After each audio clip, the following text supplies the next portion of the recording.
very much. Well, welcome everybody to this meeting of the Scrutiny Performance Panel for the Natural Environment on this so far sunny day. First of all, Emily, apologies for absence. We have received apologies from Councillors Bridget Rowlands and Councillor Linda Tyler-Lloyd. Okay, well, thank you. We look as though we've got a pretty good attendance, looking down the participant list there.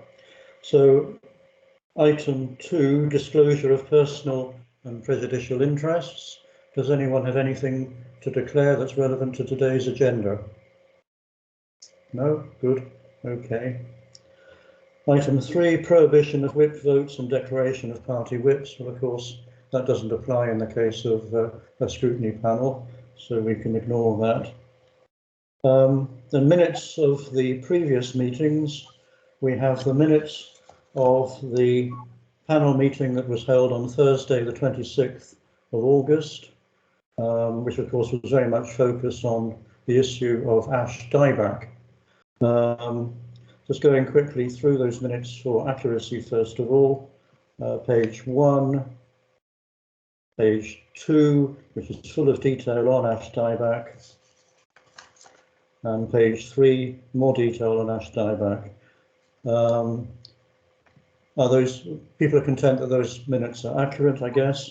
Are there any matters arising from those minutes that anyone wants to raise? I think it was a very good discussion on ash dieback, very informative. I think it helped to create a better understanding of the problem that the council is facing in addressing the problem, but also I feel that we came away believing that the council was doing its best and had the matter in hand. So thank you for that.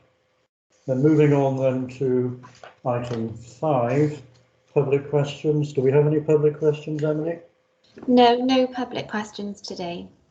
Okay, right, which brings us to the first substantive item in today's meeting, which is the issue of water pollution. And we have with us obviously Councillor David Hopkins. We also have Tom Price. We have Paula Livingstone. Is Paula with us? I can't see. Oh yes, she is, good. And then both Sarah Bennett and Hamish Osborne from NRW. Who's going to lead off on this? So you want to lead on this, David, or Tom? Yeah, thanks, Chair. If I could just thank everybody for the opportunity to address you today. But what I would say, this is very much a joint report in reality with myself and Mark Thomas. We work very closely on water pollution. I'll give an example of the disaster, I would say the natural disaster that took place in Llangennep with the diesel spill. We work very closely with Mark Thomas, the Councillor Mark Thomas, and that as well. So I'll also say my name is very much a multi-agency report with Natural Resources Wales, working very closely with our office. So I don't want to hog the meeting today, and there's a lot to go through here. And all I would just say is happy to answer the questions as we go along. And I hand over to the relevant officer, who's then going to take us through it. Thank you very much, David. Okay, who's going to take us through this now? Chair, if I may, sorry, just if as Councillor Thomas says, if I can just add a bit to David's, yeah. As David has alluded to, it's a bit of a mixed bag in areas of responsibility. Obviously, impacts on the natural environment obviously would fall under my portfolio, but control measures and the management of incidents, etc., then falls under the stewardship of Mark Wade's team, which includes Paula, Tom, Sam, who are all present here today, and they manage these incidents if or when they occurred, and that stewardship they report directly into David. So therefore it very much is a joint approach on this. It said the report has been sent to you in advance, and it's there, but I'm sure Tom, I think, is going to lead on it, but ably supported as well, and I do thank Hamish and his colleague from NRW in attending the meeting as well, and I'm sure you will all find it beneficial to have sort of first-hand information from our partners in tackling these issues. It's very much a joint approach. There's a long-standing relationship and a good working relationship between officers of the council and NRW, and I think Tom is going to lead on it. and he's our in-house expert, but also is widely recognised as an expert in this field as well throughout Wales. So well respected, well thought of, and very much more capable and able to take you through the report than I certainly am. So I'm quite happy to hand over to Tom. I think it's Tom who's going to lead on it on behalf of the authority, Chair. Okay, thank you, Mark. Tom, over to you. Thank you, David. Thank you, Mark. Thank you, Chair. How do you follow that? Right. The intention for this morning, obviously, you've had the report that was sent through, which was quite an informational sort of top level sort of steer on what we do. I know that you were also forwarded the video of Hamish from NRW actually carrying out the water quality sample in the bays, just so you can see what it is that we do. I intend to try and quite sort of informal with this presentation and sort of steer towards Hamish and Sarah at relevant points, and also my colleague Sam, who's done a lot of work on the bathing model element, as we'll get to. But just to sort of open up, really, the Bathing Water Directive has been transposed into regulation in the UK. So in Wales, NRW then there are 105 designated bathing waters, of which there are 8 in Swansea. That's correct, Hamish, yeah? Yes, that's my understanding. Yeah. So there's 8 beaches which are then sampled throughout the bathing season, which is May to September, a 20-week season throughout the year, and that gives us the result to be able to classify a bathing water. 4 areas of classification. So you've got excellent, good, insufficient, and poor. So in our area, there are 8 beaches. Rossilly, which is sort of the sampling point, is Llangennith End. We've got Portynan, Oxwich, Caswell Langland, Limeslade, Bracelet, and then Swansea Bay, which is although NRW sample, we are involved because we are the owner and therefore the beach manager. So 7 out of those 8 beaches, 2019, 2010, 20 were excellent in standard, and Swansea Bay has been good in standard for the last 2 years. 2 types of bacteria that we look at for the regulations, that's E. coli, intestinal enterococci, and there are standards then set within the regulations that measure whether or not we are an excellent beach or a good water quality for that bathing quality. I would say before going on to the model element, what we do, I think the most recent one that's obviously been in the paper was regarding the abnormal situation that was just announced within the last sort of 2 weeks.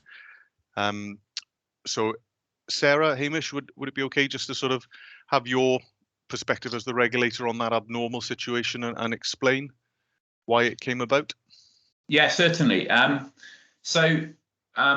As Tom said, we sample the bathing water in Swansea, and those samples are taken away and analysed, and they allow us to classify the beach, and they give us information about the performance of the beach in terms of its water quality. However, they don't necessarily give you information on the day you bathe. Luckily in Swansea, we have a system that we'll probably talk about a bit later that does give you information about the water quality on the day you bathe.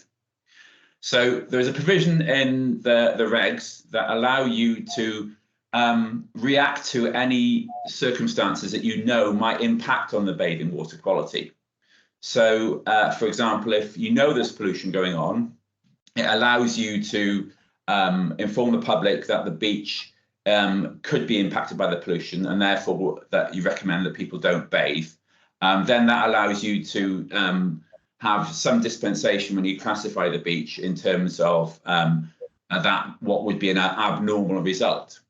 So some weeks ago, we became aware of a potential pollution problem that was impacting on the River Tower, whereby what appeared to be sewage was entering the river and obviously flowing out into the sea. At first, we thought the levels may not be significant enough to impact on the bathing water, but with a bit more investigation, we decided that we'd take a precautionary approach and declare an abnormal situation, which allowed us to inform the public officially that bathing wasn't recommended for the period that the discharge was occurring. We did that. Meanwhile, Welsh Water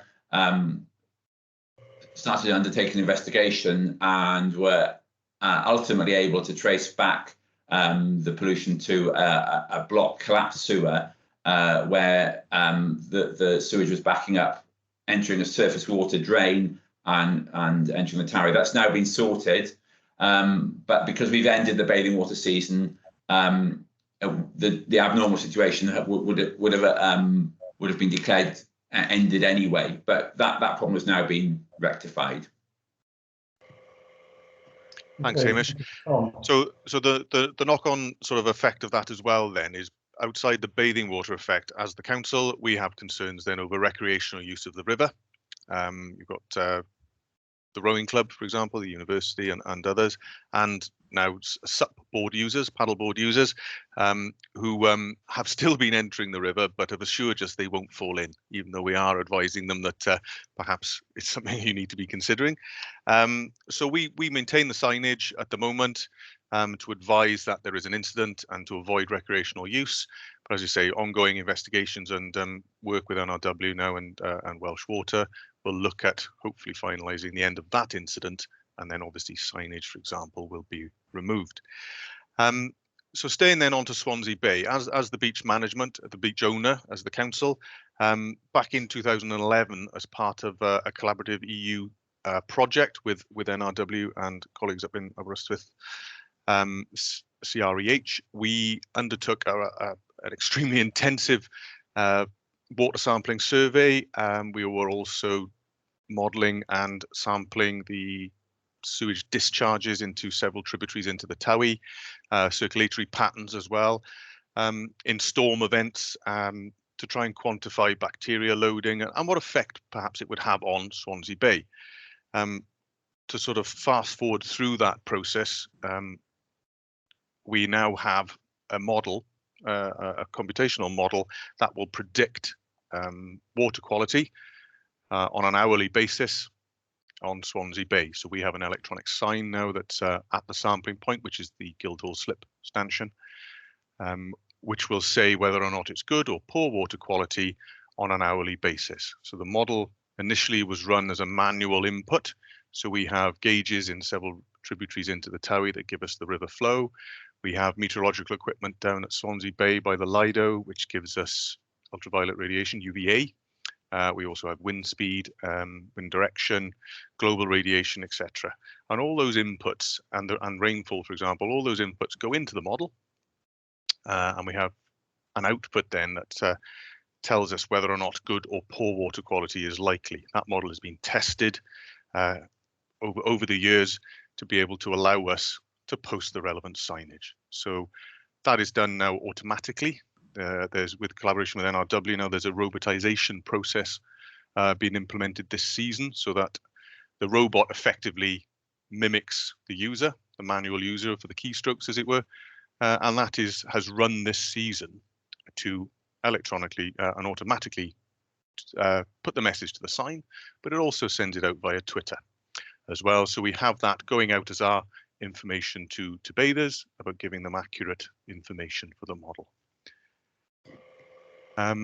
Moving on from that, then we also, as the council, non-designated beaches. So designated beaches are those that Welsh Government have classed. So for us, it's the 8 in Swansea, where there's, for example, relevant bathers, for example, a high usage beach.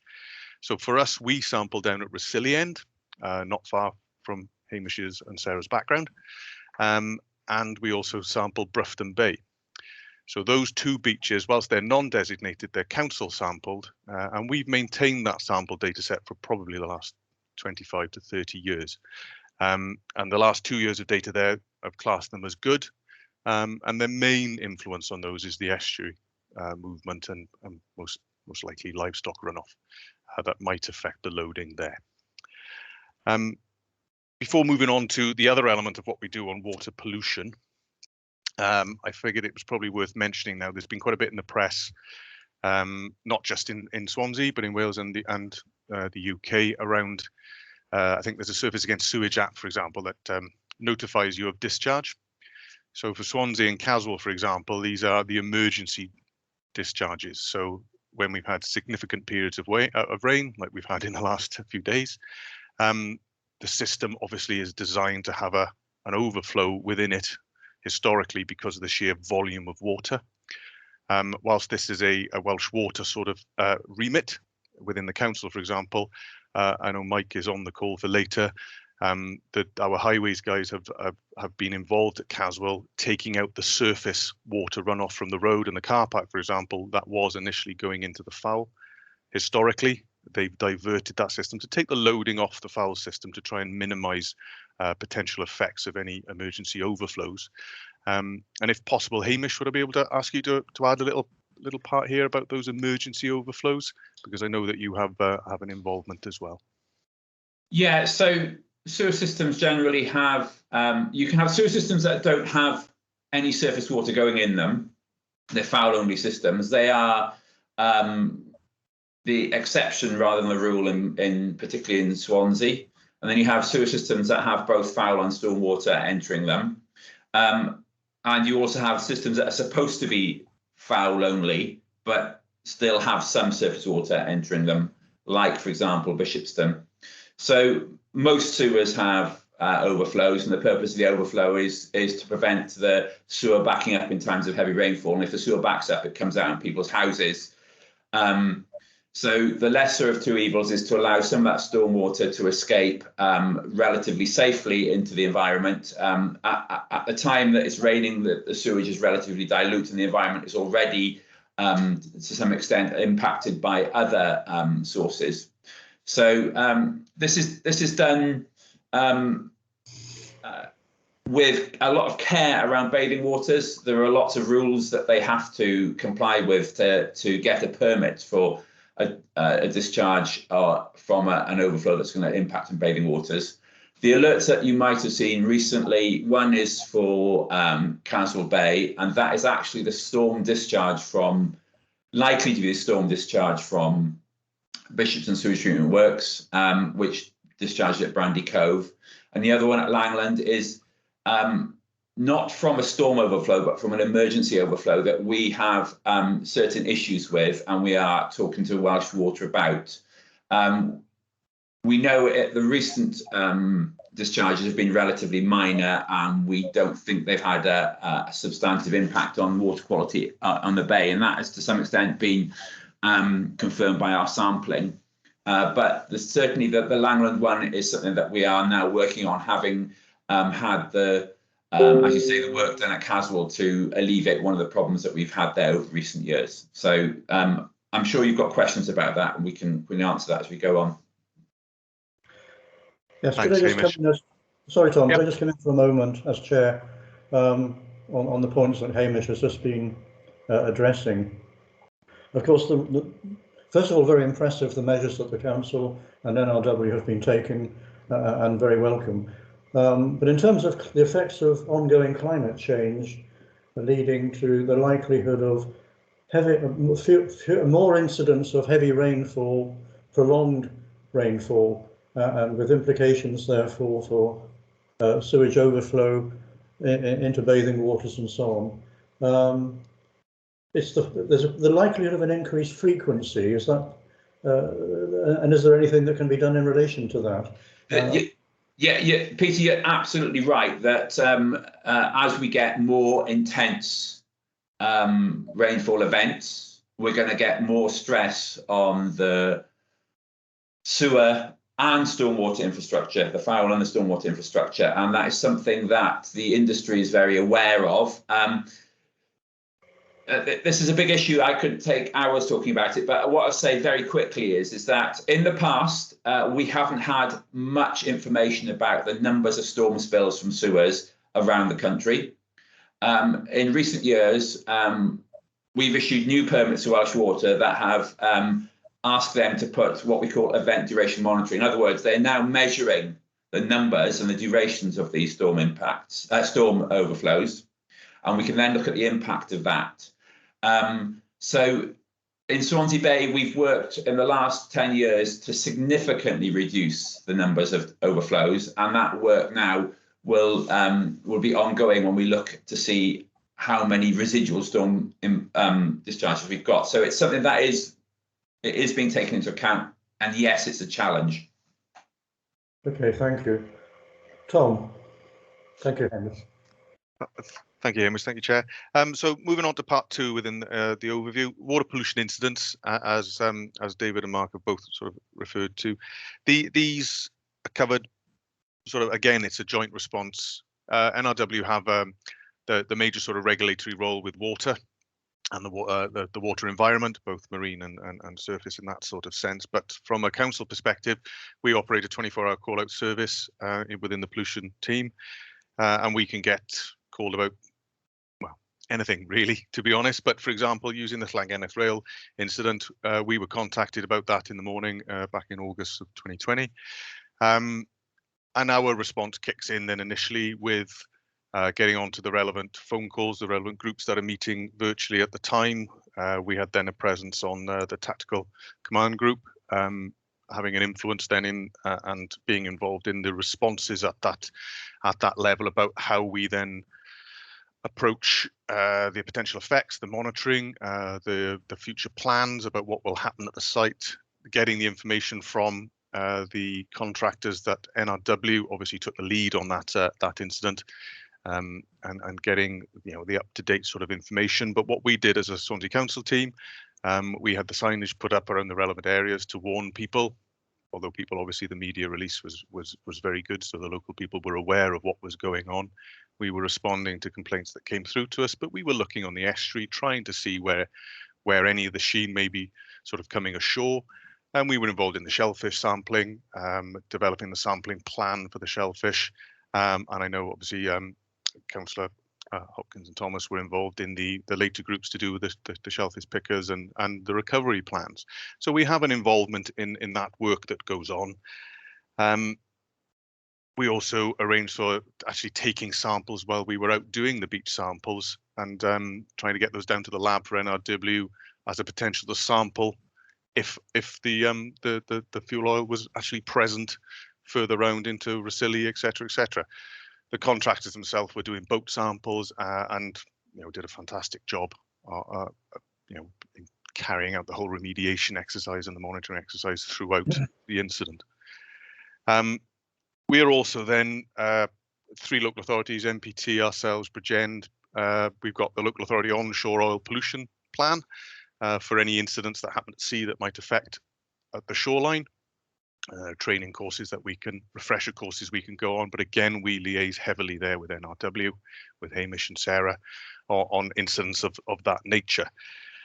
On the lower end of the scale for us as a council, we deal mainly through the planning process. We look at septic tanks. Now, septic tanks and cesspits, for example, depending on the scale, are an NRW regulated process with potential for either permitting or exemption.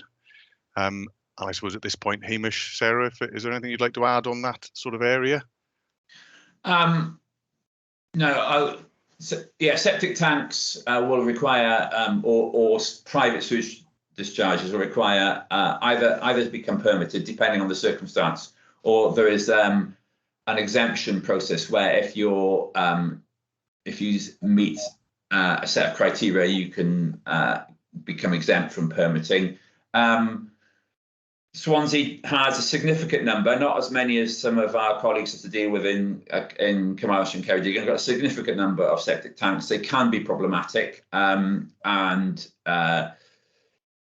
we tend to deal with the environmental impacts. And I know that Tom's team tends to look more at the public health impact of septic tanks, where they might be impacting on not so much on the water environment, but on neighbours, etc. Planning is an issue. We know that in certain areas we don't have enough, people aren't able to connect to the mains system for whatever reason. Either they're too far away, or the system hasn't got enough capacity, and you end up with a septic tank sometimes in unsuitable locations. And it's something that we are aware needs to be, we need to keep an eye on that in the planning process. I don't know if you've got anything to add, Sarah. I mean, you get quite a lot of septic tank incidents that you have to deal with.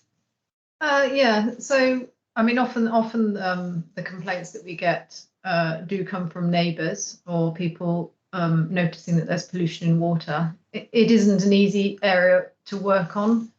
Obviously, often it involves people spending quite a lot of money. So it is a difficult area of work to approach. But yeah, often we will work with Tom's team if there's if we think that there's a public health issue there. But ultimately, from a regulatory point of view, you know, we should be trying to bring these people back into compliance, either with their permits, or if they have registered an exemption and we find that they're not meeting the criteria, technically that's an illegal discharge. But obviously, you know, having to work with households is quite a sensitive area for us to work. We tend to prioritise on a risk basis. We know that there are many septic tanks that probably don't meet the criteria, but we tend to focus on the ones that are causing the problem. Okay, do members have any questions for Hamish or Sarah on this particular issue, or shall we move on? Oh gosh, where? Wendy. Oh, thank you. Yes, I was trying to get my hand up, Chair. Sorry, I made a bit of a hash of it. Yes, I have a number of septic tanks in my ward, and I'm on the periphery, so to say, in Pentlegare, and where there are septic tanks, it's only a few meters from junction 47 or the A48. So we're not talking about a rural area. No, I think I know what you're talking about. Yeah. New builds, you know, have been allowed to go onto a septic tank on the basis of the distance from the main sewer. However, something that has bothered me for some considerable time is the efficacy of these package systems when they are located in clay soil. Mm-hmm. My understanding is that, you know, the percolation is important. You go down through the layers or something if you've got a package system, and by the time the water gets to the bottom, so to say, or the sewage, it's pretty clean. But when it's clay soil, this process doesn't seem to operate in as an effective way. So you do get a lot of runoff, and that has been my experience with sewage actually running to a location in a small wooded area. I just wondered if you've got any views on this and how really this scenario can be dealt with, because it's one that's bothered me for some considerable time. Well, my first comment on that is prevention is better than cure. So I think one of the issues is giving people planning permission for a house when there's a problem disposing of your foul sewage is always going to be difficult. I know there's pressure for people to get planning permission. Sometimes it can be very difficult. You need space to put in a drainage field from which your septic tank or package plant can into which it can discharge. And as you rightly point out, if the ground isn't suitable, it just simply doesn't work. And what you are aiming to do is use the capacity of the soil to provide your sort of polishing residual treatment from the discharge from your septic tank. And if that soil isn't permeable and doesn't allow that to happen, then partially treated sewage will short circuit to the nearest pond, stream, or even boggy area in someone's garden next door. So yes, it is a problem. Getting people to resolve it can be very difficult. It's easy to ask Welsh Water it's relatively easy to ask Welsh Water or a company to invest in an improvement, but when you're asking a household to do so, it can be very difficult. So it is a problem, and it needs to be prevented rather than resolved, I think. Oh, thank you for that answer. I think you've confirmed, you know, all the things I have been concerned about for a very long time. Okay, thank you, Wendy and Hamish. Christine, you've got your hand up. Yes, sorry, Peter, I'm not sure. Are we coming back to questions on general water quality, or was this just about... No, at this moment, I just thought there might be some particular points that people wanted to make in relation to septic tanks and so forth. No, I've got nothing on septic tanks, but I'll put my hand and come back when we're talking about water quality. Okay. When we get to I think we'll go back to Tom, if you'd like to finish your presentation, and then I'll open up to general questions. Thank you. Thank you, Chair. So just to move on from septic tanks into other work that we do, we respond to drainage complaints, and that can highlight misconnections on the domestic scale of foul water getting into the surface system and then eventually into the rivers and seas. And we also deal with potential issues from construction sites, for example, where we might have runoff issues that get into a watercourse or a pond, for example, and we look at that sort of area as well. And then the final bit that we raised on this was looking at the aeration system we have on the River Towy. Because of the impoundment, the barrage, in the summer months, we have this aeration system up the river all the way up to the old Addis Bridge, and up to sort of the Liberty area, whereby because the salt water overtops the barrage, and then we have the difference obviously with the tides, there are times where it's then caught within the river, as it were, and that salt wedge, saline wedge, can shift up the river, move upwards up the river, and can have an effect on life within the river. So this aeration system is basically bubbles, fine bubbles of air that mixes the water column.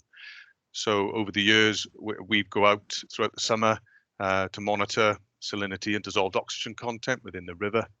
And then once every 2 years, we apply for a marine license from NRW, and we carry out a dredge of that by the impoundment area, by the marina and the lock gates of the navigable channel as required by the Towy Barrows Act. And then the final element that we have that might have an effect with water pollution in the whole is the private water supplies regulations. So the team, predominantly Sam, we have just over 125 supplies that we're aware of in our sort of borough, of which there are about 8 or 9 that are referred to as category 9, which are the ones that we test more frequently, and they are your sort of shared supplies and can be rental accommodation, for example. And there are measures in place, risk assessment approach, whereby we look at the source, the treatment, and we test and recover the cost of the test from the owner, and we're able to sort of take action then if water quality is affected or the drinking water is affected at the point of consumption. Sorry, and the final one, obviously, as well, we do swimming pool work as well. We test our pools in the council, and we do the national pool to keep on top of the water quality parameters as an independent body in case of any outbreaks or any cases that might be sort of linked to a pool use, for example. So we do that work as well. And that's it, really, a whistle-stop tour of water pollution with the council. And I'm grateful to Hamish and Sarah and Sam for being here today, for their input. But I suppose now, Chair, it's over to you for any questions. Yes, thank you, Tom, and I would endorse your thanks to Hamish and to Sarah. Certainly been a very interesting and informative presentation, and open to questions. Christine, it's now your chance. Thank you, Chair. Very interesting presentation, and thank you for that. Obviously, I was aware of the diesel spillage in the Lough estuary, and looked with some interest over the progress of that. And I was interested the other day to actually meet some personnel who were not testing the water but looking at the plant life around the estuary and see whether the diesel spillage had any impact.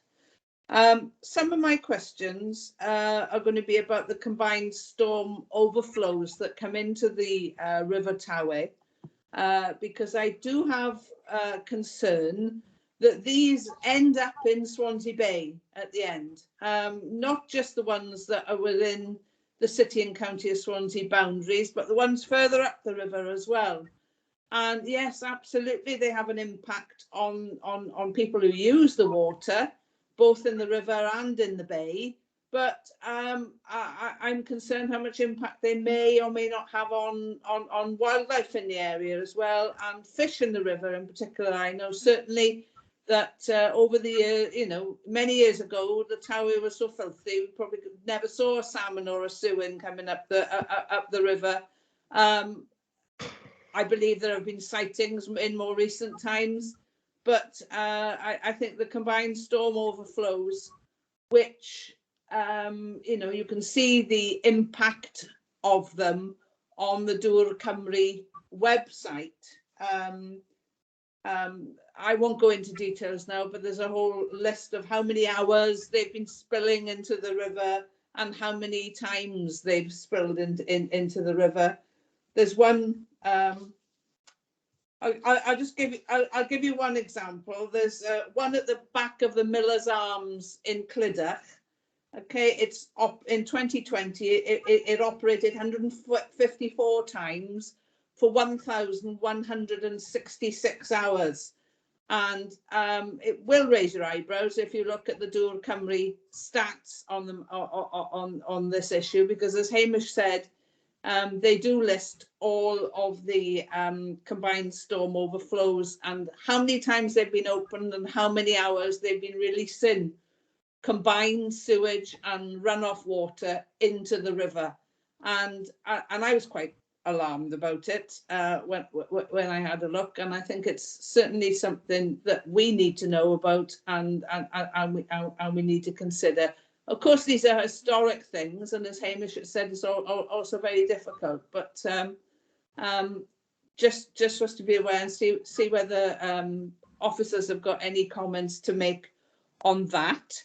My next question is about the bathing season, May to September. I was just wondering whether the impact of COVID and lockdown and people not travelling as far away as they did has got an impact on what we should consider the bathing season now. Certainly, I mean, you've talked about paddle boarders, but within the seas, certainly more people do swim in the summer months, but people swim in the seas around Swansea all year round, she says, as a member of the Gower Blue Tits. Okay. And not only do they swim, but they surf, they paddleboard, they canoe, there's coast steering. People are in the water around our coast for far more than just May to September. And I was just wondering whether, you know, the way that we've changed because of COVID and lockdown, whether that's had any impact that we need to consider. Also, I think you've said that in bad weather, there's, you know, a higher, potentially a higher incidence of bacteria. Well, it strikes me that even with, you know, climate change and global warming and all of that, that we get most of our bad weather still between September and May. So those are the months where we're kind of not doing the checks on the water around our coast, because it's linked to bathing clearly, but there are other impacts on the environment apart from just people going in the water, aren't they? Are we saying it's all right for our seas to be filthy during the winter as long as they're nice and clean for people to go swimming in the summer? I guess we're not. So just really any comments on that, really? I think that's probably enough, Chair. Well, thank you, Christine. You've raised a number of important issues, and certainly the first of those in relation to the impact on biodiversity in the River Tower, for example, is something that I was going to raise. We'll take each of those issues in turn. So first of all, the River Tower. Who wants to come in and answer that one? Well, I can answer that to an extent. So yes, when the figures came in on the numbers and the duration of the events, it's been sobering reading to look at those. We know that the Tower has got a number of CSOs, some of which have got long durations and some of which upstream of Swansea cause us some concern. I mean, we've been discussing with Dŵr Cymru Welsh Water for many years about Trebanel sewage treatment works, which is just upstream of the county boundary. And we're well aware of those. What we can say is that one of the things we look at in terms of wildlife is nutrients, is phosphorus. And we are at the moment reviewing some of our data in terms of phosphorus in the Tower, and we're pleasantly surprised at how reasonable the figures are there. We were looking at them in response to some of the questions about sewage discharges. But what happens now is this is the first time we've had such useful data, and what happens now is that the data for each asset will be reviewed, and the assets that are causing the biggest problem, both in terms of number of spills and environmental impacts, have to go under a programme to see whether they need to be improved, whether they need to put more capacity in the system, whether they need to put some storage in, or whether they need to reduce surface water inputs. So we're well aware of them. We are concerned about them, but we have to prioritise the ones which are causing biggest impact, because Welsh Water, squeezed between us as the environmental regulator, Ofwat as the financial regulator, only have a certain amount of money they can spend in any particular what we call AMP programme. So it is being looked at now. Do you want to ask any more of that, Peter? If I go on to the next bit about well, it's Christine's question, but I mean, one comment I would make rather than perhaps a question is, again, going back to my earlier point about the impact of climate change, and the likelihood of an increase in the frequency of these overflows and the effects that might have on wildlife in and around the river. Yeah, well, I mean, all of that has to be taken into account in the round. I mean, climate change is going to impact rivers in other ways as well. First of all, our low flow events, salmon and suin also don't like warm water in summer and low flow events. It impacts in terms of runoff from catchments, from agricultural land. So there are a whole series of problems that climate change is going to unleash on the water environment that we have to work on. So you're right. Increased storm intensities and increased runoff from hard surface areas into the foul sewer is because our catchments are flashier. In other words, runoff happens much quicker nowadays than it used to, is a problem, and it's going to have to be incorporated into future plans. Now we know we've got, as I say, we know we've got some problems, and we know we're pushing Welsh Water to deal with some of those problems. But they'll be done, they'll be done in a prioritised way. And one of the things we need to do is to make sure that into the future, Welsh Water have sufficient money released to them through the regulatory process to allow them to spend money on some of these more problem assets. But yeah, climate change is always going to be a challenge. Sure. Christine, do you need to come back on that particular issue at all? Just interested in what well, I know that there are I've seen at least 2 years worth. There's 2019 and 2020 data set that's in the public domain on the Dŵr Cymru website. You talk about prioritising. I think it would be useful for us as a scrutiny committee maybe to understand what you mean by, you know, what would be the okay of prioritising. Well, for example, if you look at Swansea as a whole,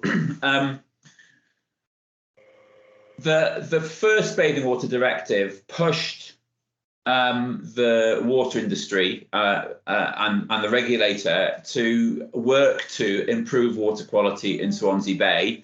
That resulted in the building of the sewage treatment works at Fabian Way.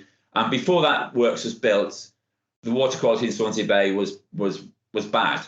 We know it was bad. That works was built, and it resulted in a step change in water quality. Water quality improved. We met the original bathing water regulations, but you know, the European Union knew that wasn't good enough, and they introduced revised bathing water regs, which pushed the standards up again. So when that happened, we had to work with Welsh Water to prioritise the spend in Swansea on the problem at hand there, which was water quality in Swansea Bay, and they invested many millions of pounds over the last 10 years. They've invested millions of pounds, 10 years, a bit more, in reducing storm discharges that were causing water quality problems across the bay, mainly in the area of Sketty, Mumbles, etc. So at that point, that was deemed to be the priority. It was to meet a statutory driver, something we had to do. We're now looking at other issues, and are the storm discharges meeting the basic standards that storm discharges should meet, and are they meeting any other drivers? For example, are they still impacting on bathing water? Are they still impacting on Water Framework Directive standards? Now, you raise a very important question about where people swim, and we know that people swim in the Towey, but because the Towey has no designation whatsoever in terms of being a bathing water, and to a great extent, that designation in our current legislation doesn't really, a designation of recreational waters doesn't exist. It's either a bathing water where we have to push Welsh Water to meet bathing water standards, or it isn't a bathing water where there's no account taken of bacteriological standards in the water. So that's something for the future, is to look for future drivers. Now, I can't control that. That's not something I can do. I can't say, oh, can we please have a recreational water standard in the Towey without it being designated as bathing water. But it's something that's been spoken about in terms of how do we take account of other river users, other water users. And I think politically, that's something that needs to happen. We need to be able to have something that allows investment to be prioritised for places that we know people use but aren't currently bathing waters. And the same goes for the bathing season. The bathing season is defined in the legislation or in our interpretation of the legislation.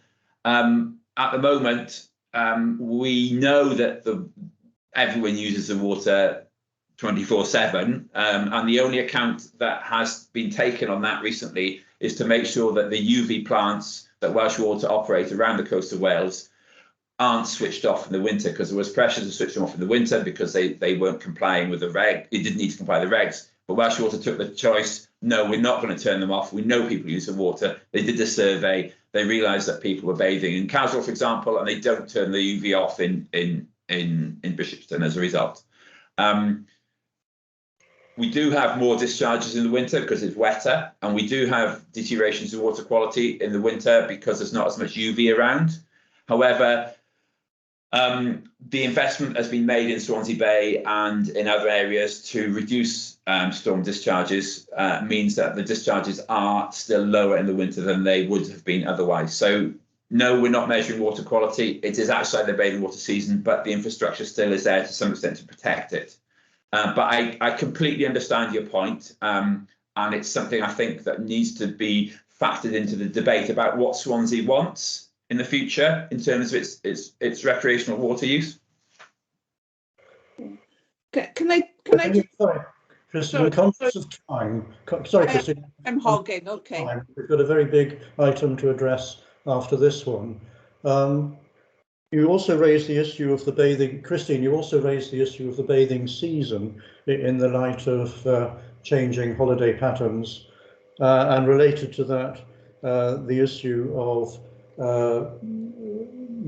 testing the waters in the non-out-of-season period. Clearly those two are interrelated. Hamish, can you just comment quickly on that, and then I'm conscious I've got 3 hands waiting, people wishing to speak. Yeah, as I just said, at the moment the bathing water season is defined in the legislation, and we carry out our duties with respect to that. We don't sample in the winter, and I think you'd need a change. You'd either need a change in the legislation, or you'd need a joint decision at a fairly high level to allow us Natural Resources Wales to carry its programme out in the winter, and also it would have no statutory driver in terms of forcing change. So I think it's something that would need to be done on a strategic level. It's not something that's going to happen overnight. But I completely understand the question, especially as a water user myself. Yeah, sure. Thank you. Okay, I'm conscious there are 3 other people waiting to come in the discussion. So first of all, Mary Jones, Councillor Mary Jones. Thank you, Chair. The first one obviously is a very quick answer. It says about the private drinking water supplies, and you take out, risk assessment. Is this private reservoirs? I seem to remember this regulation coming in, and there was a lot of concern about private reservoirs, or are they sort of springs, you know, that people, I know, so in rural properties have, perhaps I'm not certain what we're referring to with that. My second question is something that was mentioned to do with planning, and I sit on planning, so I have to be careful, but about the properties. Now, Gowerton, there was an issue, and we didn't have any houses built for quite a long time until they did some upgrading. But there's a lot of houses due to be built in that area that already have planning permission. And is this going to be an issue again with this treatment works? And the third one's a bit of a comment. It might have improved the water in Swansea Bay, but it certainly hasn't improved the odour around Portennant, the new treatment works, because it is horrific when you pass it on some days, and I'm not sure if they can actually do anything about that. So those are my questions. Thank you. Okay, Tom, yeah, very quickly on that. The private supplies, yes, the latter. It's the springs and boreholes work that we look at. So it's those, as you described, rural areas. It's the private sort of almost singular, but then can be a shared property use of a source. So that's the work that we look at. With the consent, for example, as in Gowerton and the planning, again, that would be through the planning process for a Welsh Water, to a company Welsh Water comment to come back on their capacity.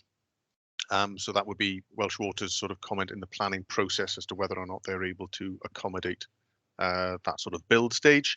And with regard to the sewage treatment works, we are ongoing discussions with them regarding future upgrades and to the abatement process to the plant.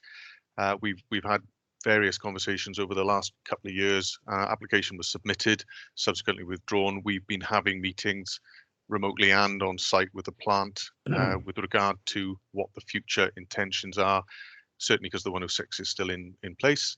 And we will keep you all apprised of that fact. And we do have an e-diary, an online diary form that I can send around if anybody wants to log on and submit driving past and smelling it, because the more information we get, the better.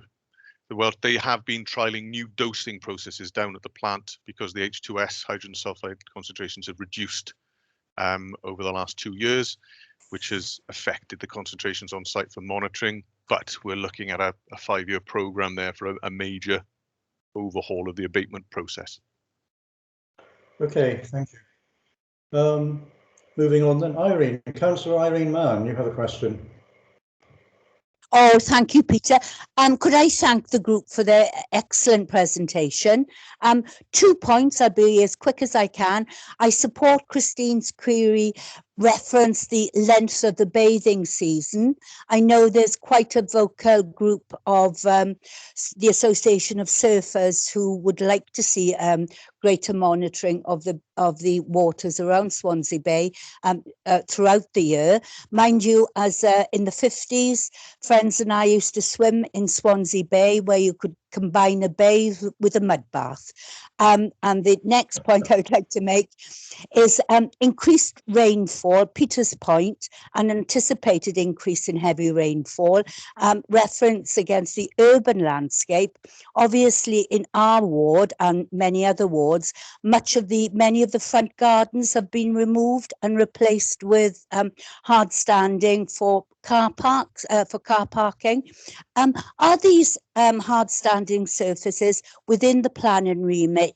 Have they got to be permeable, i.e. acting to some extent as grass and gardens would do, fulfilling the active part as a soak away?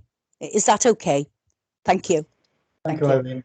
Anybody want to respond to Irene's points?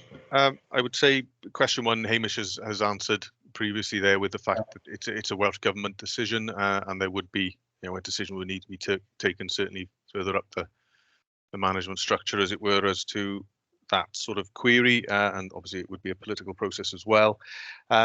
Regards to point 2, from experience of going through several plan applications in this area, I know our drainage colleagues do comment with regards to the sustainable urban drainage, the SUDS requirements. So that would be a remit, I think, for them to actually provide a comment as to what the requirement is in the planning process. It's not one that I would be able to give you a detailed response on, sorry.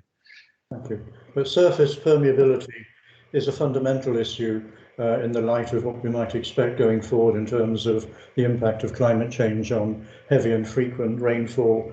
One of my bugbears has always been people's front gardens. We need to encourage people not to create hard parking surfaces in their front gardens, but rather to develop them as gardens, permeable and therefore able to absorb waters from heavy rainfall and so forth. But that's just me. Hannah Lawson. Sorry, Chair. Mike Sweeney might want to respond on that particular point because he Oh, okay. Sorry, highways, for example. So I know he put his hand up in the middle of that question. Sorry. Yes, you did. Mike, sorry, Hannah. Go ahead. You're muted, Mike. Yeah, that's a common fault to be Chair. Yeah, just to respond to Councillor Mann's sort of concerns regarding frontages and driveways. It's I'm not aware of the planning legislation covers that independently for single drives.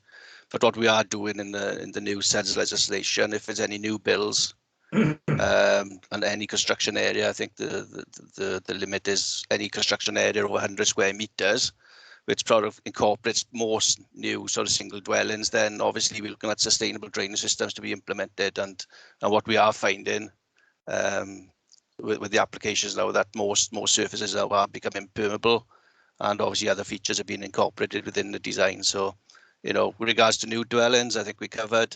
With regards to existing dwellings that want to pave their drives, I think we're a bit weak on enforcing that sort of method of putting in permeable surfaces. So that's it. Oh, thank you, Mike. Okay. Because my understanding of the SEDS legislation is that it has to be over a certain area. So yeah, individual housing houses wouldn't have been covered by that. But thank you very much. Thank you all. Okay, thank you, Irene, and thank you, Mike. Councillor Hannah Lawson next. Hi, thank you. Yeah, my question's kind of related as well to Councillor Mann's comments. It's to do with urban areas and storm runoff. I'm thinking in particular of an area that I cover, Sandfields and the Brunswick area, which has a habitual problem with flooding in very heavy rain, and the Brunswick bottom Mount Pleasant area as well.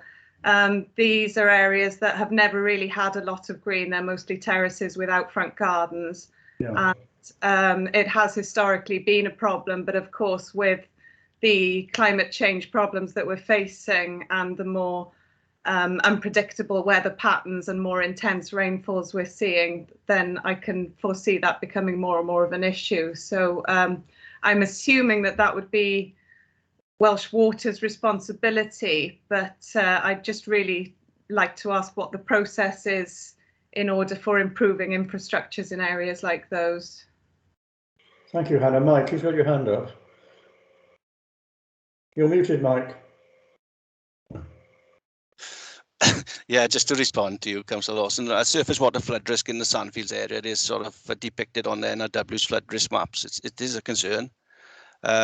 We deal with an incident at the moment down in Western Street on Sandfields, where there was a mixed bag of investigation, if you like, in terms of Welsh Water's apparatus, which are hydraulically overloaded. But obviously, with Sandfields, is situated on a lower catchment, if you like, and it's accepting a lot of runoff from the uplands area and so forth. So it is a challenge for us. I think what we could do in areas such as, I think the first protocol is make sure our gullies are cleaned and are regularly maintained. Because certainly that's one of the issues we have is that obviously we need to capture runoff in stages, if you like, before it reaches the bottom. So that's something that could help, but on the wider scope and wider field, and yes, we do have something to consider regarding surface water runoff down on the Sandfields area. Thank you, Mike. Thank you. Okay.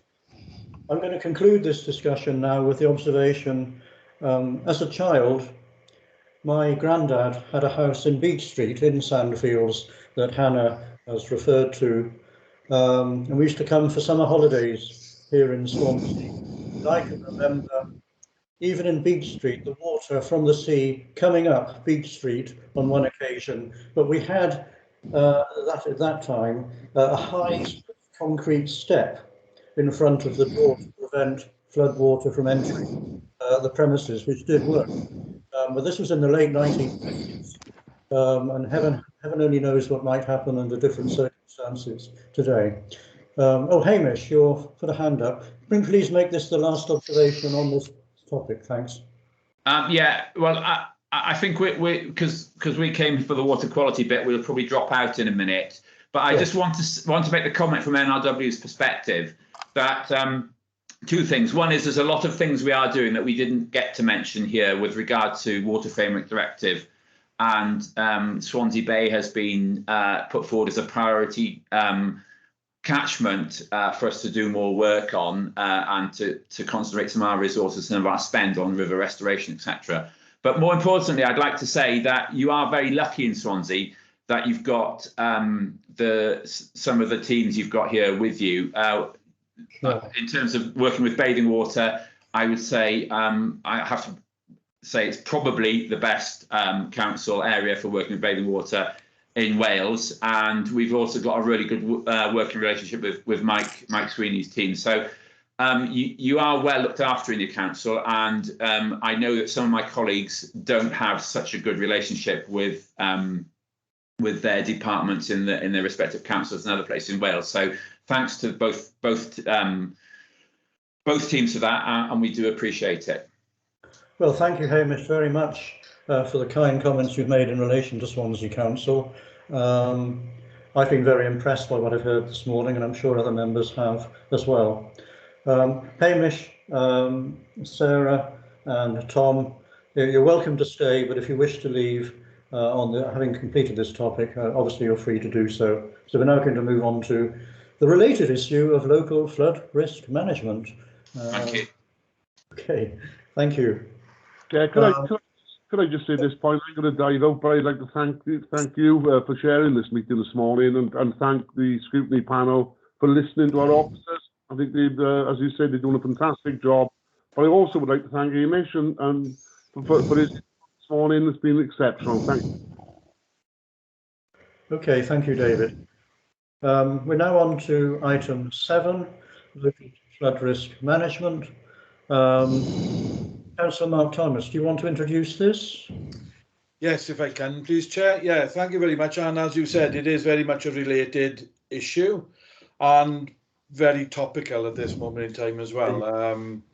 You know, as was some of the issues, and I'm sure that we will discuss, have already been touched on because of that interconnection between water pollution and water incidents generally and flooding issues.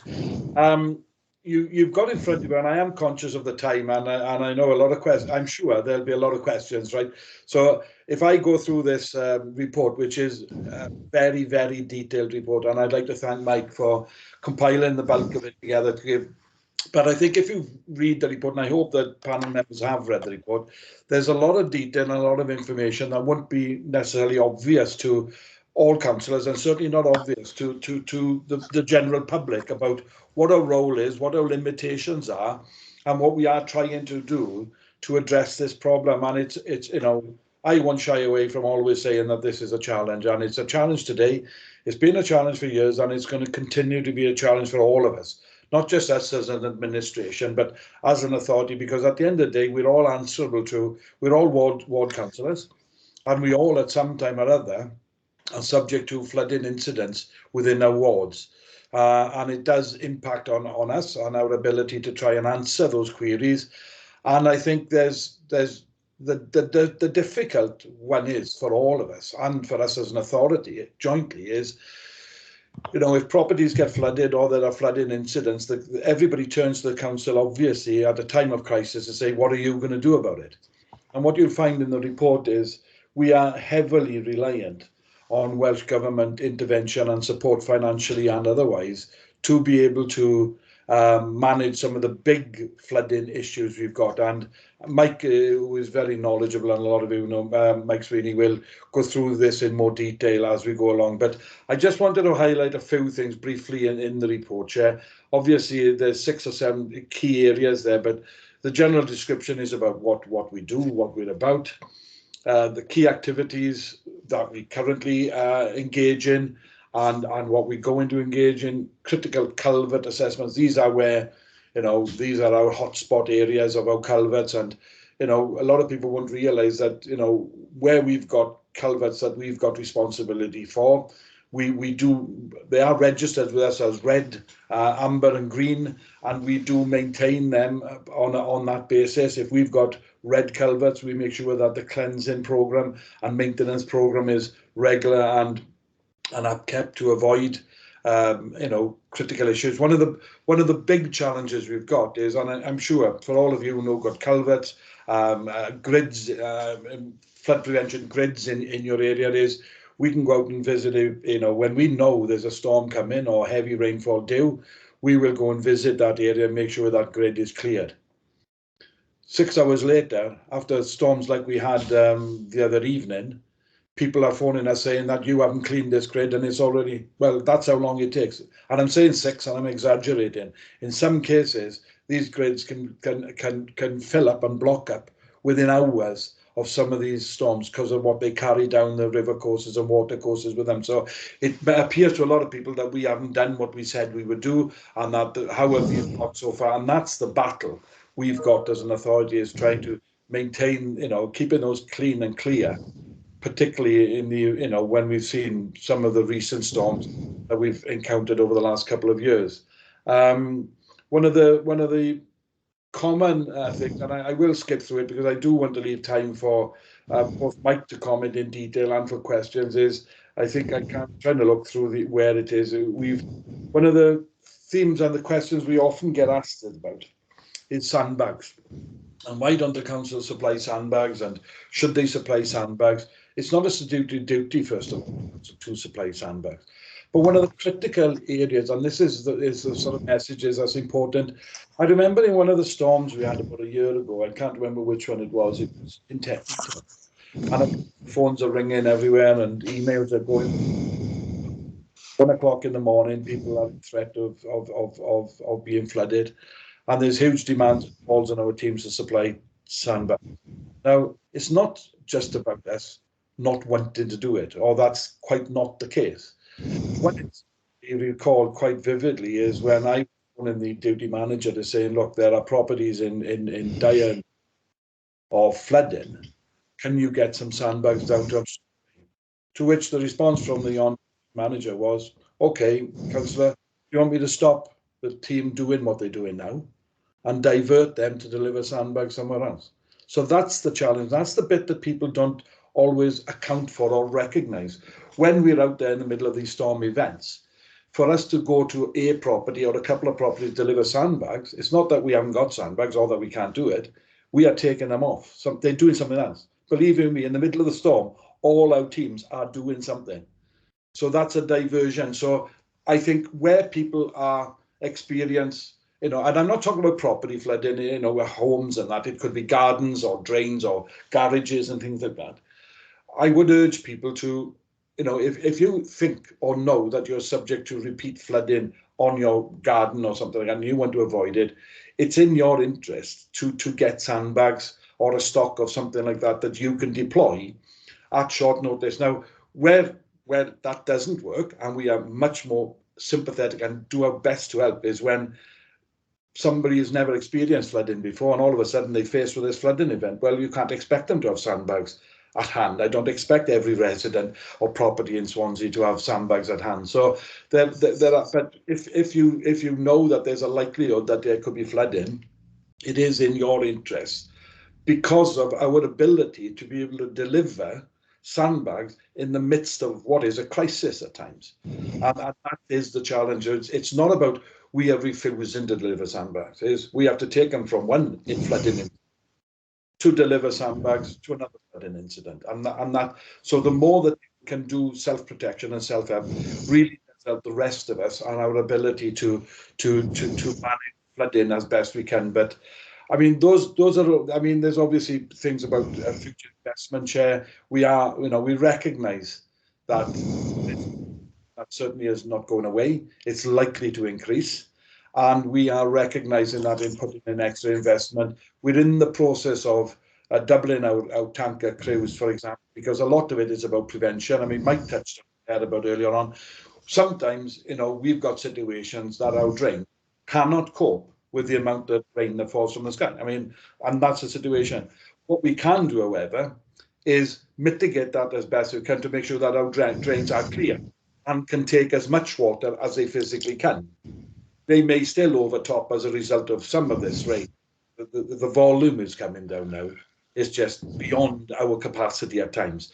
But so in recognition of that, we are looking at, the details will be shared with all councillors once we finalise it. We are going through the process of procurement now to be able to procure those vehicles. And like everything else that we hear about in the news, there are ways to go out and buy a gully tanker. It doesn't work like that. You've got to order a gully tanker and things like that. So, but we will be, and all councillors will on how you access them, how you ask for, you know, like drain cleaning to be done in your wards, etc., etc. So that's going to greatly improve the drain cleaning regime that we've got. And it's going to improve the ability for ward councillors to make requirements, because you know, like I do with my ward, I know the problem areas in my ward, and I know the areas that are likely to be affected, and those are the ones that, you know, we're keen to get the preventative measures put in as best we can. So if it's okay with you, Chair, I mean, as I said, it's a very topical subject. I'm sure there'll be lots of people. I don't know if you want Mike to go through any details of the report or respond to questions. Obviously, that's your call. Thank you very much, Mark. Mike, do you want to add anything to what Mark has been saying?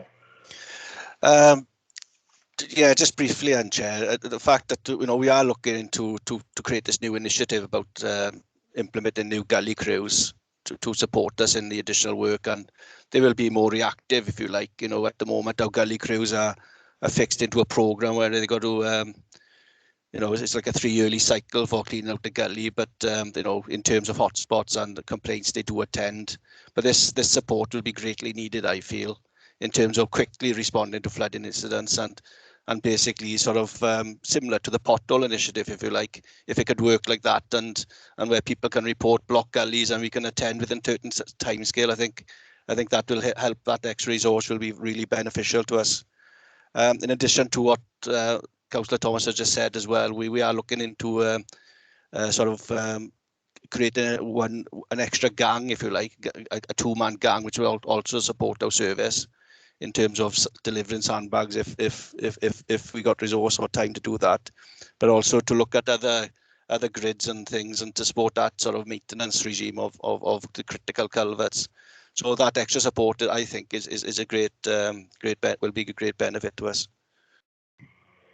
Okay, thank you. Yes, and I'm sure you're right on that particular point. I mean, we all recognise, of course, in general, the issue that I keep coming back to of climate change and the implications of climate change in terms of incidents of heavy rainfall, frequency of such incidents, and clearly they're going to impact in terms of our whole approach in Swansea to flood risk management. But I see I've got some hands going up. Christine, your hand is up first. Thank you, Chair. Just a couple of questions, a lot shorter this time. Firstly, I think as ward members, we're all perfectly aware of the efficacy of the of cleaning, you know, gullies, culverts, drains, whatever. I know certainly in my own ward, Buru Road, sometimes has had water displays that absolutely rival the Bellagio fountains do, you know, where downpour of rain meets with a high tide, and you know, and all hell breaks loose, and the covers blow off, and there are fountains down the street. It was flooded this week, but it cleared pretty quickly because water all drained away. So you know, so it works. My question is about paragraph 4.1 in the report, the 2 full-time vacancies that you have for a drainage technician and a senior drainage engineer. I was just wondering how long the posts have been empty, what's the impact of that on the team, and how confident are you that you're going to be able to fill these posts? Okay, thank you, Christine. Who wants to answer that particular question? Yes, shall I answer that? Oh, Stuart, sorry. That's fine. I'll make a start. I'll make a start just to raise on and bring one of the points in really. It is a challenge. A real challenge at the moment, sort of recruiting technical staff. I think there's a definite shortage across the sector. I mean, there's shortages in a number of areas. We have been out to recruitment. We've recently recruited one officer into a post there. I mean, Mike can give the up-to-date status. How confident? I'm not certain. I think, certainly if we're not able to sort of recruit directly, we'll have to look at other measures. We are, with the support of sort of Cabinet, looking at how we take on more sort of graduate and apprenticeship roles to kind of grow our own and make sure we've got kind of resilience in staffing. But it is a big problem. It's a problem across the sector.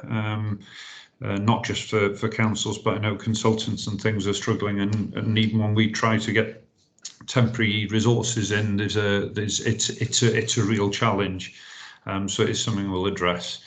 I'd actually put my hand up for another matter. I'll just cover it quickly. It was just to say, I suppose, to emphasise as well that adding on that it's clear from the climate change and things we mentioned, the intensity and things of the rainfall, and just to really reiterate this, that we could have all our drainage systems working perfectly, but the sheer sort of intensity of the kind of downpours that we're experiencing at the moment, it means that there will be occasions where it'll just be completely overwhelmed, and it is a problem ahead, and how you the amount of change and design to sort of, I guess, to accommodate extremely intense rainfall periods, is a massive challenge. So it was just to add to that. But I don't know, Mike, wants to just comment on the adverts and just to give any brief update on that? Yeah, with regards to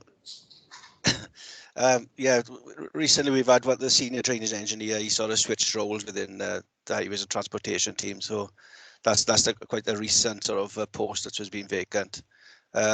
We've had applications in. We haven't. It looks as if we'll have to re-advertise the posts. As I say, we are sort of searching for the correct skill sets to fulfil the roles. So the senior engineer's post will probably be re-advertised.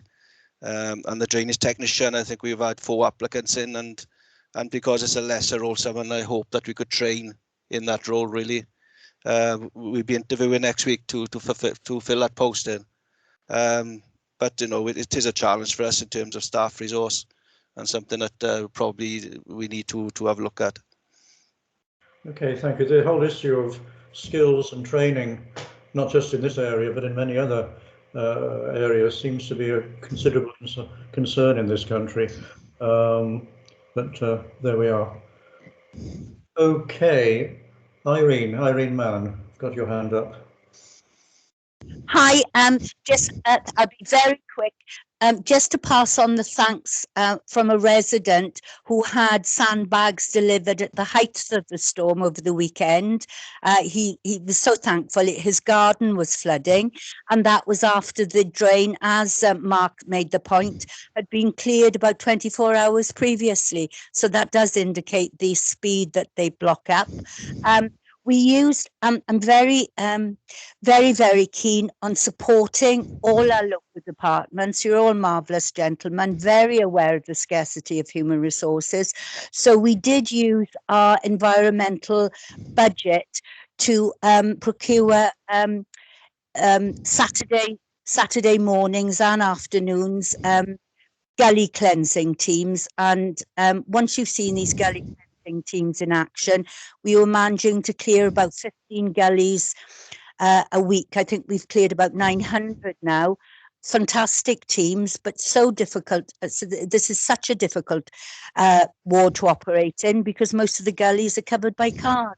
But that might be a way forward, is that individual ward councillors or councillors as a group audit their drains and then ask if they can procure drainage unblocking through the gully teams over the weekend, and they pay for it from their environmental crew, because you're a wonderful service. Thank you so much. Thank you. Thank you very much, Irene, for your comments and advice to ward members. Mike, did you want to come back, or you're happy with that, I guess? Just a quick response, Chair, is that obviously I understand Irene's. I've been down to the uplands there and looked at the work that the gully teams have done down there, which is great. In addition to that, Irene, I think we are looking, we work closely with the area highways manager, and effectively we have put monies aside to sort of repair or fix the problematic gullies and gully tails, if you like.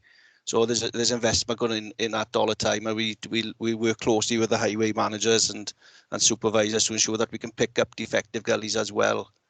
Yeah. And in addition to that as well, yeah, sorry.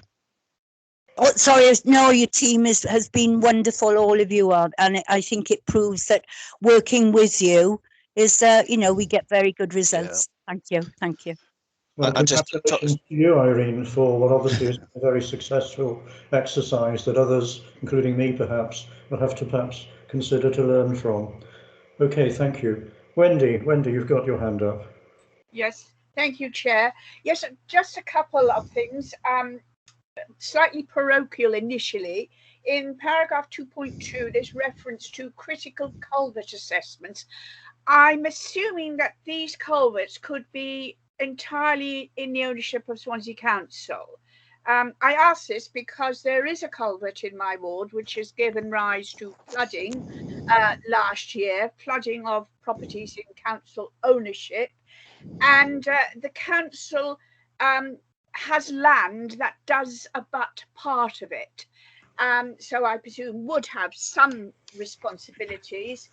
And my concern in particular is because, of course, given the history of this culvert and the flooding that has occurred historically, there are now going to be, there now is, shall I say, the potential of 180 further houses discharging surface water into it. So that is my first point. And then again, being rather parochial, 2.4 S19 flood investigations report, and it talks about the authorities' thresholds of number of properties affected by significant flooding being 5. Well, I had 8 properties flooded, so I wonder if it's possible to get hold of that particular report relating to those properties. I think it could be particularly relevant reading.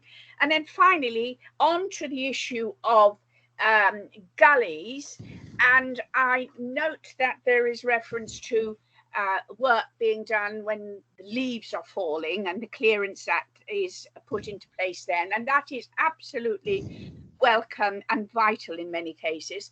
But I'd just like to add one comment. I have a lot of grass verges in parts of my ward which get cut. The grass flies onto the road. It is then swept up into the gutters. And of course, inevitably, it washes into the gullies. So I would suggest there is a potential of not just leaves blocking gullies, but in some areas, grass cuttings can also cause problems. And just recently, there's been a verge cut along the A48, and the amount of grass in the gutter was extremely significant. So all of that will have been washed away, presumably into nearby gullies. Thank you, Chair. Okay, thank you, Wendy. Mike, do you want to deal with those points? Yeah, some good points you raised there, Councillor, in terms of, especially I think you're referring to the Llewellyn Road. Obviously that's maintained by our operational staff. So, we have been looking at that quite recently, actually, and to see if we can. I think the trouble is getting access to the grid, and we're trying to look at ways of improving that. And you mentioned the new development in the field adjacent and your concerns regarding flood risk from that new development. But certainly, as a flood risk authority, then obviously all new developments, that's something we want, as sort of stringently assessed in terms of flood risk, and obviously not to exacerbate flood risk in the catchment. So that development, and in my opinion, might even improve things, because when we implement in sort of new drainage strategies and and the like, then we are capturing a lot of free runoff from fields and put into drainage systems which are designed to hold back water, if that makes sense. So, you know, I think I take your point and your concern, but you know, there could be also an opportunity with that new development to create an access into that grid and make it more accessible for us to maintain. So that's something that we will be looking at as well. With regards to Section 19 reports, you know, with regards, we were a little bit reliant on funding, external funding to support the publish or to support the publication of these reports. So effectively, I'm not aware that there's 8 properties, and obviously you've mentioned 8 properties, but I'm not aware of that sort of extent of flooding to 8 properties in Pentlegare. So I think I need to get further information off you on that, because why that has been mentioned in the report, the Section 19 invest, why that's been mentioned there as a statement is just to ask you a scrutiny, you know, because with regards to Section 19 reports, we've got a threshold of 5 properties which we promoted in our preliminary flood risk assessment back in 2011, and the council adopted that approach where we thought that if 5 properties got flooded, that would mean a locally significant event for us as an authority. And other authorities in Wales got other values against it. You know, you could have North Wales on 20, 30 properties are locally significant. But in Swansea, we tended to adopt the 5 approach. And with the publication now of the new National Flood Risk and Coastal Risk Management Strategy for Wales, I think they sort of promoting that whether or not we would consider 20 as a threshold, you know, as a consistent approach across all of Wales, because at the end of the day, you know, every flooding instance should be investigated, but the level of detail included in these Section 19 reports are quite detailed and will require external support in terms of finance. So it's just a question really for scrutiny whether or not that 20 should be continued, or sorry, should be implemented, or whether or not we should stick with 5. So that's a question really for Scrutiny Committee today.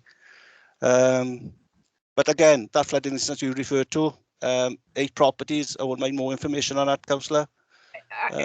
Sorry, Chair, can I just interrupt you? I'm a little bit puzzled about this because this took place last year. In February of last year, not long before lockdown, and I thought it was a well-known fact because, you know, obviously I had to deal with drainage, I had to deal with housing, and people had to move out. I didn't think that 8 were flooded there, so, you know, at the end, you know, it's something we could have missed, I suppose. You know, we did have, with that Storm Dennis, I think you referred to back in last February, I think we nearly had about 100 properties flooding out during that event, so perhaps you didn't capture that information. But it's something I'm keen to pick up with you. Okay, fine, thank you. Okay, thanks. I mean, I'd pick up on Mike's point about the issue of the number of properties that would, in a sense, trigger a response. 5 might have been appropriate some years ago, but in the light of present and likely future flood events, I think there is a serious issue as to whether that figure needs to be raised to something higher. And I suggest that we should include that in our comments and letter to Councillor Mark Thomas in due course following this meeting. Mark, do you want to come in on this now, please? Yeah, on particularly the third question Councillor Fitzgerald raised about the grass that's being cut on the verges that then finds its way into the grids and therefore the drains. And I wouldn't refute that, and that's a possibility. But from my recollection, we used to many years ago, and I don't know how many years ago, when the grass was cut on verges, etc., it used to be cut and then collected. And that practice changed many years ago through budgetary constraints, and I can't quite remember when that came into effect, but it's been a number of years.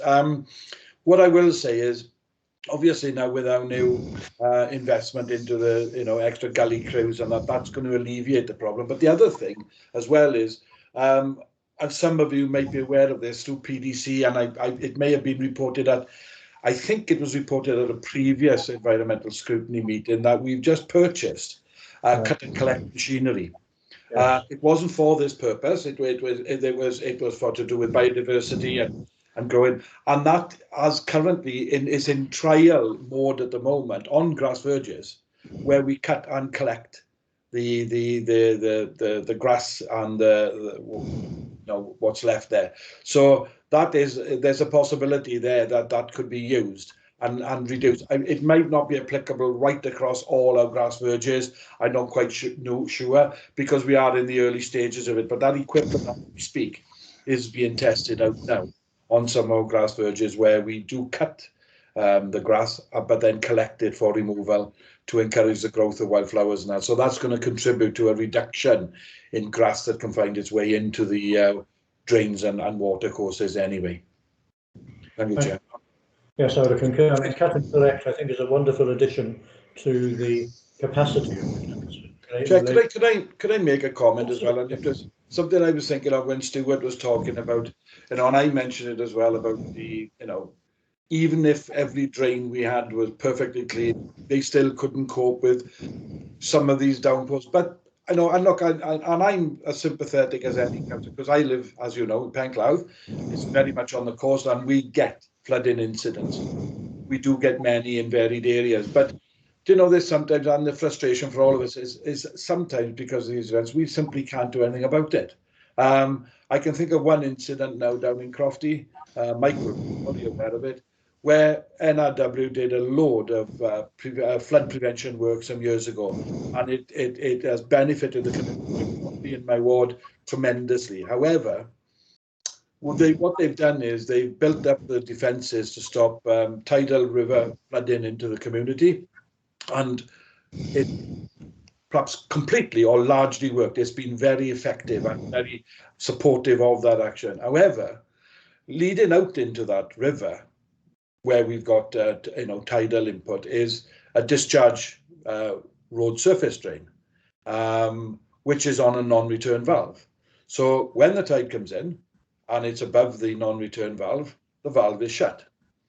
The surface drainage water, even though the drains are regularly cleaned, because we know this is a flooding hotspot area, referring to what I said earlier, we make sure every autumn that those drains are cleared and cleaned.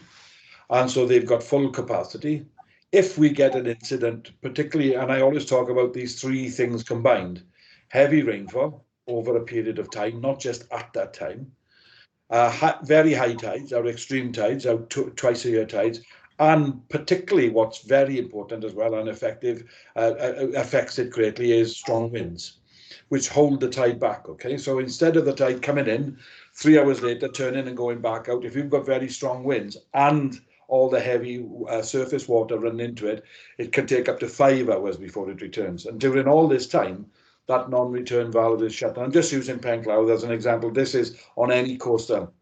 That drainage system fills up with surface water because it can't get out, and it overtops. And there is nothing we can do about it other than wait and pray for the tide to go out to release the return valve and the surface water to get out. We've looked at options. There are no visible, easy, affordable options to deal with this. I mean, if you had millions and millions of pounds, I'm sure there could be something found, but that's just one little example of sometimes we have to accept that there are times where we are limited and restricted. It's not about what we don't want to do, it's what we're able to do. Either the technology doesn't exist, or the elements are just combining against us, or the affordability. So there's a number of factors, but those are challenges that we are facing right across Swansea, and Mike has got a list of schemes that we would like to do, and we know where the problems are, but it does rely on getting some funding and support, which we do get. We do very well out of Welsh Government in that grant funding process, but also those things take time because you've got to design schemes. You've then got to put them forward for grant. These aren't, if you get a flooding incident, you're not going to have funding provided to you next month. It's not the way the process works. You apply for grant funding, but that's after drawing up detailed design schemes and persuading everybody that it's a valid scheme, and then prioritising those schemes as well. And that's where the number of properties affected is relevant. If no properties are affected and it affects a road, for example, of course that's important, particularly if it's a main artery. But the importance of what we try to do and put in place is to prevent, that's our key aim, is to focus on prevention of property flooding. And by property, I don't mean gardens, I mean homes, you know, so, and that is a big factor in how we try and manage and mitigate against all these things. But it's very much a challenge, and it is frustrating, and particularly for those householders who sometimes face this threat every time we get these, you know, very, very heavy downpours. Thank you, Chair. Thank you, Mark. That's a very full and helpful explanation of the kind of problems that not just in your area but in other areas are faced across Swansea. Wendy, you still got your hand up. Did you want to come back? Sorry. I'm very poor at putting my hand down. I may be swift at getting it up, but getting it down is another matter. I won't comment on that. Could I just ask if there are other questions? If I could just, one issue we haven't touched on, which is paragraph 2.6, Coastal Risk Management Programme, which of course references the development of a scheme for in the Mumbles to improve flood defence. Could we just have an update on how that is progressing, and then more generally, what is going to be the position across the rest of Swansea Bay, given the likelihood of sea level rise and so on? I mean, we're not talking about a problem next week, but there will be a problem over the next decade or two. I don't know whether Mark or someone else wishes to comment on that. Thank you. Well, I can kick off, Chair, if you like, and I'm sure Stuart and Mike will contribute. As it happens, and coincidentally, I'll put my hand in. Sorry, my hand is up. I believe it's this morning at 9 o'clock. The ward members, the affected ward members in Mumbles, had a briefing of our engineers. I was unable to attend because I had something else about the scheme, and I was going. I think either later this week or early next week, consultation will be taking place with Mumbles Community Council, and then it goes out for wider consultation on this. We have taken on, involved, given opportunities for everybody to have a say in it. We've taken on board, and it's a very well, from the consultation that we've already carried out, it seems very supported by the general public, particularly by Mumbles Community Council and ward councillors. Obviously, there are a lot of questions about it and queries, but there doesn't appear to be any sort of opposition to this scheme, and there's an acceptance that the scheme is needed. I mean, what we're talking about here, to give you a size and scale of it, this is in the region, and Stuart knows the finances, but in the region of about £12 million investment. That's the size and scale of it, and that's why, and that's funding comes from Welsh Government, and that's what I was trying to say earlier on about the dependency on Welsh Government, because those are numbers that the council itself could not generate. £12 million.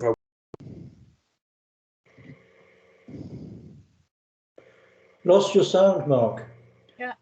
You've lost your sound. Oh, I do apologise. I touched it by accident. The query you asked about the rest of Swansea Bay, I'm not quite sure, and I'm sure Stuart can comment on, but by definition, obviously in the studies we've done, it's been recognised that the highest risk has been at this area of Mumbles, and we do scientific studies and with technology diagnostics to look at where the biggest threat is. So by definition, I'm assuming that rest is not deemed to be under threat in the next. I think we do scale measures over the risk of flooding over the next 250 years or something like that. But perhaps Stuart can comment better on me, but I would be relatively confident that the rest of Swansea Bay is not deemed to be at risk, but perhaps Stuart can jump in and answer. Yeah, I think I'll probably bring Mike in for a bit more of the technical detail, but we're waiting. I think the Welsh Government will be kind of publishing revised, I guess, flood risk maps, or talking about in terms of the over the coming, I'm not sure, weeks or months or something. So they'll be evaluating that, and I'm sure it'll be cognizant of some of the modelling and different things coming through from climate change. As Councillor Thomas said, certainly Mumbles was the kind of highest risk area, which is why we've worked very hard to secure that funding and been working to develop the scheme. So with a good wind, hopefully we will get to sort of spade in the ground before the end of the financial year. That's the sort of construction timescale in order to meet the sort of grant criteria. So obviously it will, I think it defends about something like, well, it takes risk away from something like 120 properties or something from the scheme over the kind of 100-year modelling, and it's it also gives the chance to transform some of the areas along the front there, which although it won't be funded, all of it won't be able to be funded from the flood risk work. It gives a chance to sort of, I guess, be the instigator for those works. So so a really exciting scheme. I think the other areas, there's some flagging up of sort of, I guess, the kind of the next area, and so I'll bring Mike in, but is in the kind of city centre region where we may know that we will need to develop some sort of schemes, possibly to give further protection for the city centre. But I think we're waiting on the flood risk reports and things coming through. So Mike, I don't know if you want to give an update of latest. I think you might be referring to the new development advice maps, Council Chair, is it? Yeah, with regards to the new technical advice note as well, TAN 15. Yeah, TAN 15 in particular. Yes. Yeah, TAN 15, and obviously, the flood maps now, whereas before, they weren't considered in the planning process in terms of, if we went the current situations that we could manage an adaptive approach to development and protection to our coastline. So, I'm talking about city centre development, really. So obviously the new TAN 15 advice note may mean that, where planning department will have to adhere to TAN 15. The new flood maps are showing the cities and the climate change maps. Then they're the ones now that will be focused on giving permissions for development. So it will have an impact, I would have thought.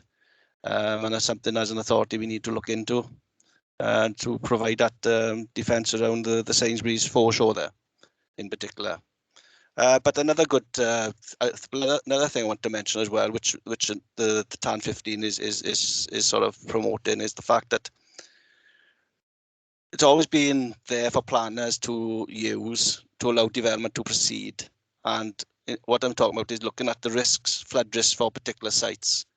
And in the main, TAN 15 has always been about flood risk from fluvial and tidal flooding, and making sure that developments aren't sited within these areas or flood zones. And if they are, obviously, the mitigating measures are needed to allow development.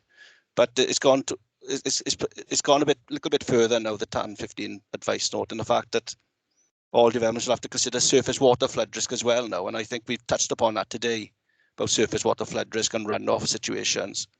And effectively, that will also put an extra burden onto us as an authority to actually advise planning department on surface water flood risks now in greater detail, and making sure that risk is mitigated to allow development to proceed. So, we have got future challenges ahead, and that's something we need to consider as well. Indeed. Okay, well, thank you very much. Are there any other comments or questions? Deb Hill, I see you have your hand up. Deb. Yeah, thank you, Chair. I just wanted to add, really, I know, we've worked with Mike and his team and the Highways team to look at where there are possibilities to have nature-based solutions to dealing with some of these problems. So things like the sand dunes that we have created just by the Civic Centre, are having a positive impact on taking the energy out of the waves and helping to reduce some of the storm flooding that might otherwise occur. So perhaps there's scope to look at more ways that we can use nature. Both Councillor Thomas mentioned cut and collect. That's beneficial for biodiversity, but also has benefits in terms of mitigating flood risk, and also looking at how we manage our green spaces, planting more trees, which obviously is good for climate, but it helps to absorb more of the rainfall upstream, slowing down those kind of flash floodings. I mean, it doesn't stop the problem, but it does help to sort of slow things down, and you know that sort of overload on the sewage system can be you know, mitigated to some extent. So I would just a little plea for, you know, to look at the green infrastructure and nature-based solutions as part of solving some of these problems. Yes, thank you, Jack. That's a very helpful contribution. I must admit, it was in my mind to make the point about the need for, where possible, nature-based solutions to flood alleviation, and that really must form part of the council's ongoing strategy, as I'm sure Mark and his colleagues are perfectly well aware. But thank you, Deb. That's a very useful comment. Any other comments or questions that folk wish to make before we draw this item to a close? Otherwise, I think it's been a very constructive and positive discussion. Flood risk management will be an ongoing and growing problem, in my expectation, in the coming years and decades. But certainly, I think we see councillors and from officers the determination to meet the challenge, and I'm sure that here in Swansea we shall do our best in that regard. So thank you all very much for that discussion. We now need to move on to item 8, which is the work programme, and for that I'd really like to ask if officers and cabinet members can leave with apologies and thanks. You've made a great contribution, but thank you, so that members of the panel can discuss carrying forward on the work programme. Thank you very much. Thank you, Chair. Thank you. Thank you.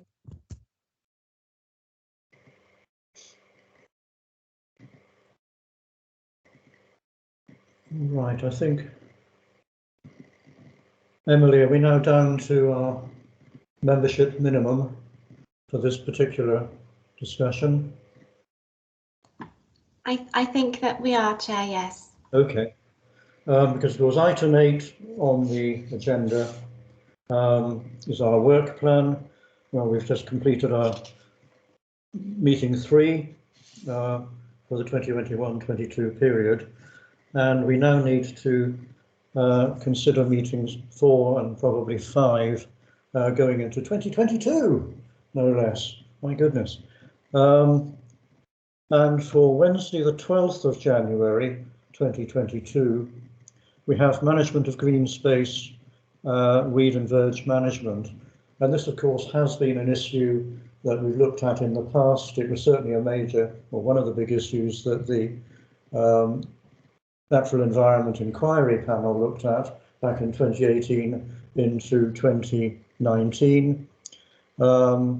There's been quite a lot of development in this area, particularly as Mark Thomas has referenced in terms of cut and collect, for example, in terms of creating the soil conditions for wildflower growth and so forth, and clearly that's important. But of course it can be a difficult area politically, because not everyone approves of wildflower planting and allowing grass to grow and so forth. And so it's an important issue that I think we ought to address. But I understand, Emily, that officers have got some concerns about doing so in January. Can you perhaps elaborate on what their concerns are?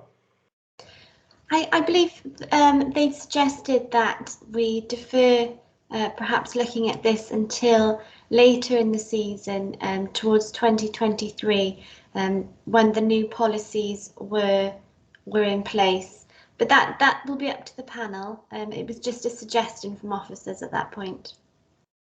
Okay, what do members have any views on this? I mean, I'm inclined to go ahead with the discussion in January, but open to be dissuaded of that view.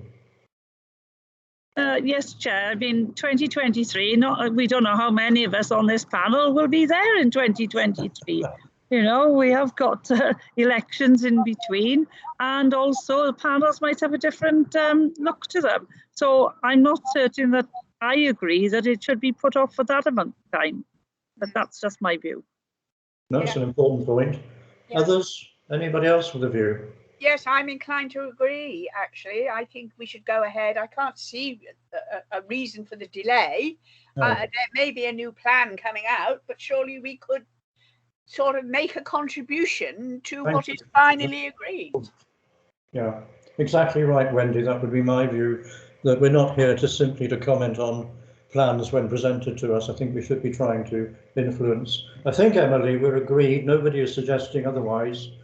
I think that we would like to go ahead, therefore, with the discussion at our January meeting and be able to feed our views. Certainly, I'll make arrangements for that, Chair. I think just to clarify, officers had explained that it was subject to a review by the PDC work programme, so that was the reasoning there. But I'll certainly let them know that you wish to go ahead for January with that.